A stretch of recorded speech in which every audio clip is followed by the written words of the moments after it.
of aggregate demand. Okay.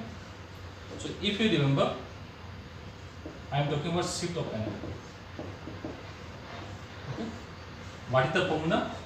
Change in real money supply over K, and K responsiveness in money demand due to change in income, because it determines the position. Okay, and we are not focusing on that thing because we are drawing graph with respect to data functions, so we take that to be given. Okay, this is change in M by P over K. Okay, so when I am talking about aggregate demand, our focus is on the price level. Okay, so for different price level, I will be having different money supply. Okay, so when I have different real money supply, I will be having different NM curve. Okay, because each NM curve is based on a given real money supply. Okay, take this example. So I am drawing just one graph, then it will be clear. Then I will remove and draw the simple one. So here you have money supply. Money supply is given M. I am just changing the price level P1. Okay, this is your money demand. Okay, K Y1 minus HI. So based on this income, you have this set of interest. So I will having a positiveness of NM curve, and this NM curve is based on price level 1. Okay, suppose price level decreases from P1 to P2. That means P1 is greater than P2. So when price level decreases, real money supply increases. Okay, what is real money supply?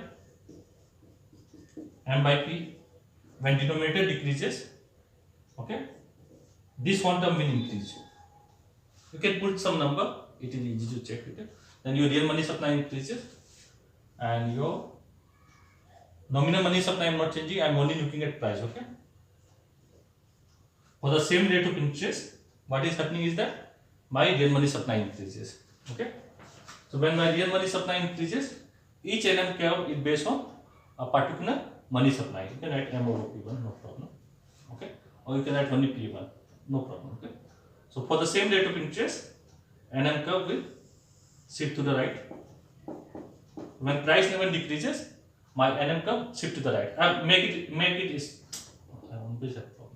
parallel. Okay, so again price level decreases to P3, NM curve will shift to the right for the same rate of interest.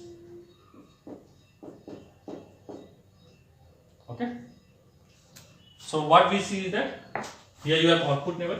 Okay, so for the same rate of interest, if my price is P1, okay, my output is Y1. Okay, when my price is P2, my output will be Y2. I am talking with respect to rate of interest. Okay, and when my price level is P3, my output is Y3. That means when price is getting lower, for the same rate of interest, output is increasing. Okay, this is first case. Okay, and when we are going to do for this course, I am going to use only this part. Okay, I am taking IS curve or the real factor, okay, to be constant. Now let's look at how real factor can get affected. Okay, first let me draw this general possibility one more time.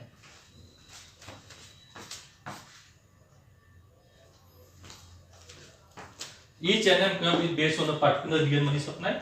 When real money supply increases, okay, 3 possibility I have discussed already. Your NM curve shift rightward. Okay.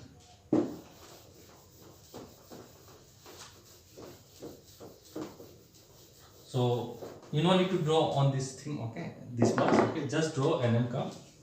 Okay, for those you just have to write for different money supply. Not money supply, for given money supply. For different price level, I will be having different NM curve. Okay, this is NM for price level P1. Okay, this is NM for price level P2, and this is NM for price level P3. Okay, where P1 is greater than P2 is greater than P3. Okay, or you can write P3 is less than P2 is less than P1. Okay, so for the given rate of interest, okay, when price is P1, output will be lower Y1. When price level decreases to P2, output will increase to Y2. Okay, and when price decreases further to P3, output will further increase to Y3. Okay, So you can see price decreasing, output increasing. Inverse relationship we are seeing. But we need equilibrium, and for equilibrium I need to draw IS curve also. Okay. Only by having NM curve, okay, I cannot have simultaneous equilibrium in the good market and money market. Okay, it is just showing condition in the money market at different price level. What condition we have in the money market? Okay. Now let's look at IS curve. Okay, of this.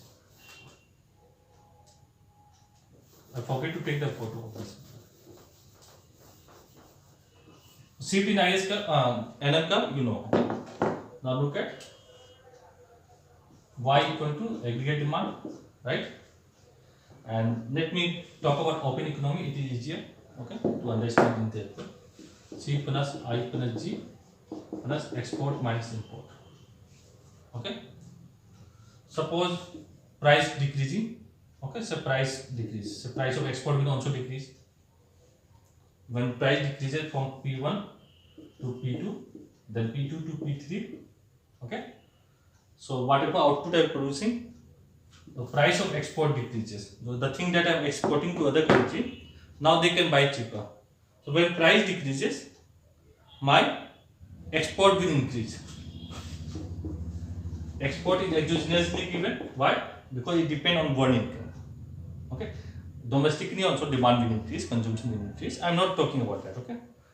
I am not changing on this video. I am saying that when price decreases, okay, what happens is that export increases. Okay, our good is more cheaper. The output that I am producing. Okay, when product decreases, foreign country can produce more. Right? Smartphone. Okay, suppose iPhone is selling for 1 lakh rupees. Okay, 1,40,000 right now. Okay, so it is cheaper available now, like 50,000-60,000. Okay, so we will want to use more iPhone, right? So it is like this. So when price of our goods decreases, okay, foreigner will want to buy more of our goods. Okay, so export will increase. So when export increases, aggregate demand component increases. Aggregate demand increases. That means so output will also increase. Okay. So when price decreases, my output will increase. Okay. How much will be the shift in IS curve? Okay. Multiplier times change in autonomous expenditure. Okay. And in the case of export, my multiplier is same. Just go and look at the cost. 1 minus C plus CT plus M. In the genuine case, change in export. Okay. You can go and check that. Okay. So this is same. How much will be the shift in IS curve? This much. Okay. So this is my IS curve based on price level P1. Okay. So for the same rate of interest, say I1, yeah, rate of interest. Okay. When price level decreases, okay, my export will increase. So when my export will increase, my IS curve will shift rightward because price has decreases from P1 to P2. Okay. Similarly, when price will decrease further, export will increase further, then my IS curve shift again. Okay. So what we see is that when price level is P1, my output is Y1 in the good market. When price level decreases, okay, production increases to Y2. Again, when price level decreases further to P3, production increases to Y3. Okay. So here we see that even I am only changing this, on this I am not changing. Okay. When there is a decrease in price level, our purpose is that aggregate demand component increases. Okay.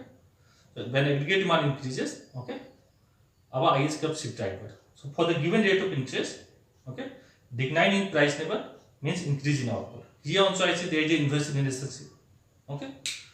Now we have to look at together both things, IS curve and NM curve. Okay. I love this point.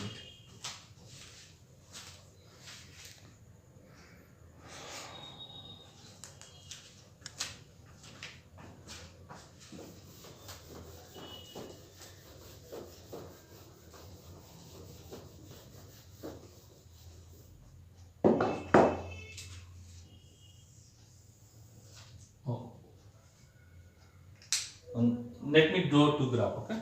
Then I have to do this one. Then I can drive aggregate demand curve.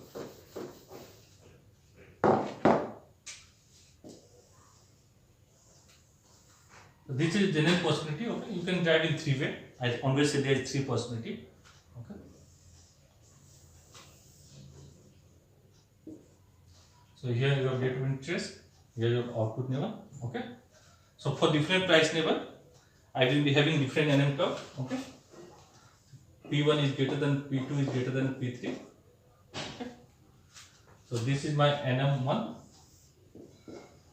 based on price level P1. Okay. And this is my IS curve based on price level P1. Okay. I am drawing this graph in such a way that rate of interest not changes. Okay. Because I only want to look at when money price level is changing. Okay. How equilibrium output is going to change. Okay. That is my purpose. Okay. So when price level decreases, okay, NM curve will shift rightward. Say NM2 when price level is P2. Okay.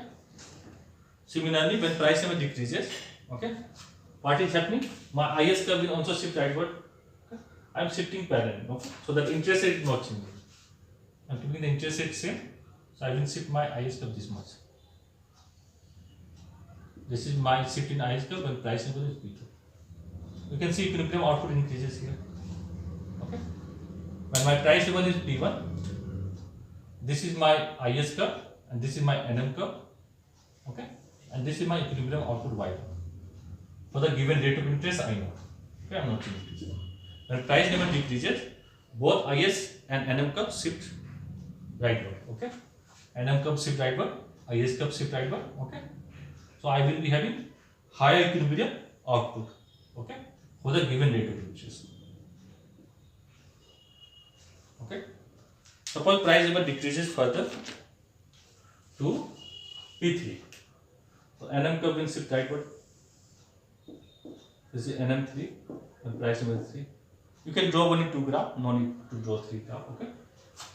So for the same rate of interest, okay, IS curve will also shift rightward. This is IS P3. Okay. So I will be having higher output. Okay. So we are looking at economy. Okay.